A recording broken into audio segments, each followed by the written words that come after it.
फैसला सुनाया, जिसमें अधिकारियों की ट्रांसफर पोस्टिंग का अधिकार दिल्ली सरकार को दे दिया गया। वैसे ही उसके एक दिन बाद 13 मई को दिल्ली सरकार ने सोशल मीडिया पर अनाउंस करके ट्रांसफर करना भी शुरू कर दिया। फिर मीडिया के हिसाब से विजिलेंस डिपार्टमेंट के विजिलेंस सेक्रेटरी ने ये बताया कि 16-17 मई को उन्हें रात 9 बजे मंत्री के द्वारा कॉल किया गया और सुबह के 3 बजे तक सतर्कता विभाग की फाइलों में कार्रवाई की गई।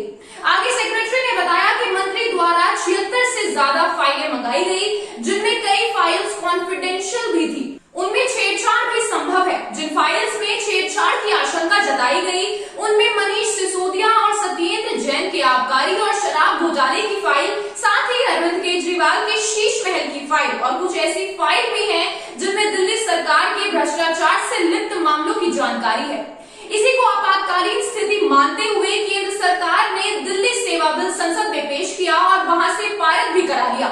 आम आदमी पार्टी के कई पदाधिकारी दिल्ली के सरकारी पदों पर बैठे हैं और सरकारी शक्तियों का भरपूर इस्तेमाल कर रहे हैं, जो कि गलत है। इसके बाद दिल्ली के मुख्य सचिव ने मुख्यमंत्री आवास के अंदर अपने साथ मारपीट यानी कि मैनहैंडलिंग का आरोप लगाया था, वो भी अरविंद केजरीवाल की उपस्थिति में। आपको बता दें कि 2019 के जनरल फाइनेंशियल रूल के अनुसार अगर राज्य में 10 करोड़ रुपए से ज्यादा का खर्च किया जाता है तो वो सीएम की शक्तियों से बाहर होगा और उसका अप्रूवल राज्य के उपराज्यपाल से लेना होगा।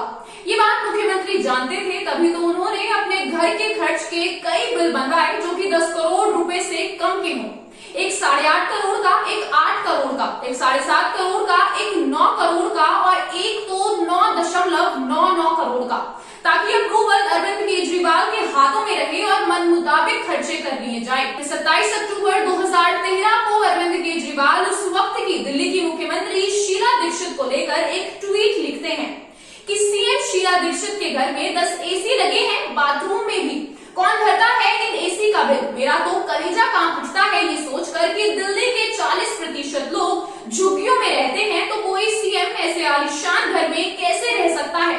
ये क्या दोगलापन है? और अब खुद अरविंद केजरीवाल के घर में 15 टॉयलेट हैं और 1-1 करोड़ के पर्दे लगे हैं। जब 2015 में आम आदमी पार्टी बनी थी, तब उनके संविधान में लिखा था कि इस पार्टी का अध्यक्ष या संयोजक सिर्फ 3 साल के लिए होगा, वो भी मैक्सिमम 2 बार। और अब इन्होंने संविधान भी बदल डाला है, यानी कि अब अरविंद केजरीवाल कितने भी टाइम तक आम आदमी पार्टी के संयोजक रह सकते हैं।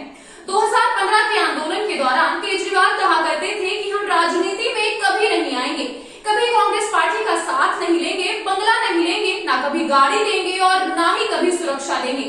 और अब देखो वर्तमान में इनके पास सब कुछ है। संविधान के मुताबिक संसद के पास पूरा अधिकार है दिल्ली से जुड़े किसी भी विषय पर कानून बनाने का, दिल्ली विधानसभा के द्वारा बनाए गए किसी भी कानून को हटाने का या उसे बदलने का। आपको बता दें कि पंडित जवाहरलाल नेहरू की सरकार में 70 अध्यादेश लाए गए थे, इंदिरा गांधी की सरकार में 77, राजीव गांधी की सरकार में 35, नरसिम्हा राव की सरकार में फिर से 77 और मनमोहन सिंह के टाइम पर 61 अध्यादेश लाए गए थे। तो क्या हम इन सबसे पूछेंगे कि अध्यादेश लाने की क्या जरूरत थी? अब बारी है विपक्ष के तर्कों की कि ये अध्यादेश दिल्ली के लिए क्यों गलत है। आपको बता दें कि इस बिल के अनुसार दिल्ली में सर्विसेज से संबंधित फैसले लेने का अधिकार केंद्र सरकार के पास आ गया है। इसमें अधिकारियों की ट्रांसफर, पोस्टिंग, पेंशन सब शामिल है। इस बिल के अंतर्गत एक national capital civil services authority बनाई गई है, जिसमें 3 मेंबर्स होंगे, दिल्ली के मुख्यमंत्री, गृह सचिव और मुख्य सचिव। साथ ही मुख्यमंत्री इस अथॉरिटी के चेयरमैन भी होंगे। सुनने में काफी फेयर लग रहा होगा, लेकिन है नहीं। यहाँ अगर सीएम का कोई फैसला बाकी दोनों को पसंद नहीं आता तो वो उसे रिजेक्ट कर सकते हैं और बदल भी सकते हैं। इनके बीच किसी भी बात की स्थिति में दिल्ली के उपराज्यपाल का फैसला आखिरी होगा, मतलब सीएम के हाथों में कुछ भी नहीं है। आम आदमी पार्टी के नेता राघव चड्ढा इस बिल को एक पॉलिटिकल फ्रॉड, संवैधानिक पाप और प्रशासनिक गतिरोध बताते हैं।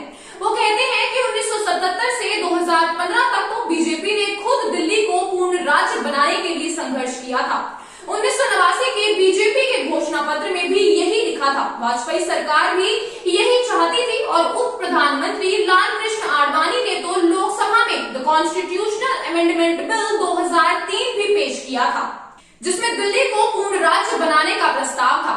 विपक्ष के अनुसार 11 मई को सुप्रीम कोर्ट का फैसला आते ही उसके एक हफ्ते बाद मोदी सरकार ने उच्च अदालत के फैसले को बदल डाला और 19 मई को अध्यादेश लाया गया, क्योंकि के कामकाज का वो आखिरी दिन था।